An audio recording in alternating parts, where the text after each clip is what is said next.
I wanted to come back to doing shows for doing a show for the public, because of coming through the COVID times. I wanted to do something that was a little more sort of retrospective, so bringing back a lot of pieces which people feel, or my fans feel, very familiar with. Beautiful pieces by Ennio Morricone, some by my ex-husband Andrew Lloyd Webber, things that would just sort of focus me into normality again. And because of the time of year, I wanted to do a concert which sort of respected that time of the year. And of course, it's Halloween, it's Day of the Dead. So the look of the show and the feel of it is very, it takes you to different worlds. It's very mysterious. It's incredibly beautiful to look at. We have done a few shows of it in the United States just recently, and it's been an incredible success. And a lot of people have said it's actually, although simpler than many of my concerts, it's one of the most effective that I've ever done.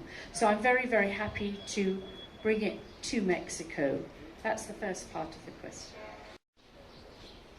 I think that, and I mean, I was born in 1960, and even looking at old footage of myself in 1980s, it's different for women.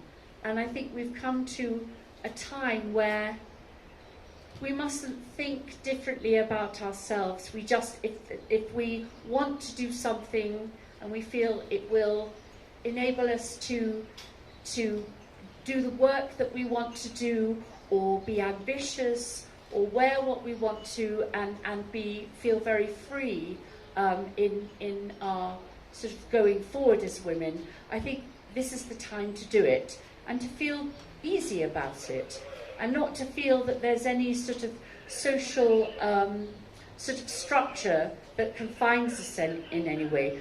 We all have our gifts, you know.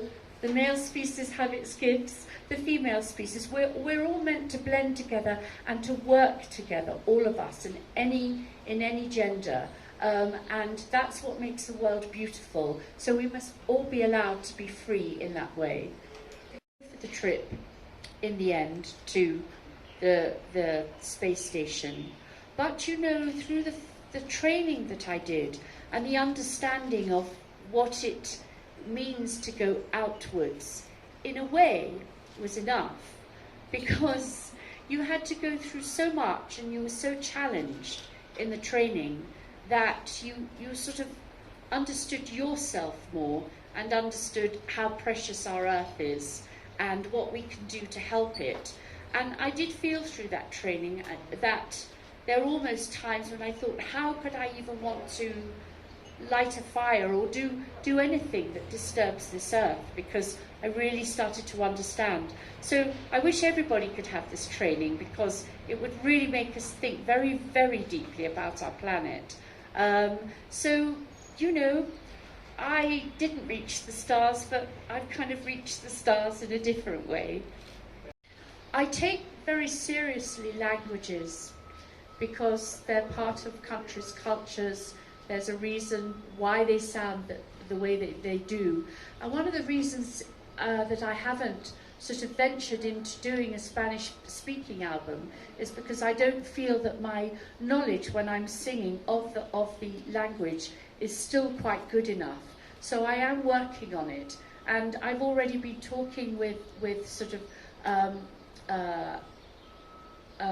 producers from South America who are Spanish speaking about this, and it just is going to take me a little more time, but I definitely do want to do a Spanish speaking album for you know, these areas, so have a little patience.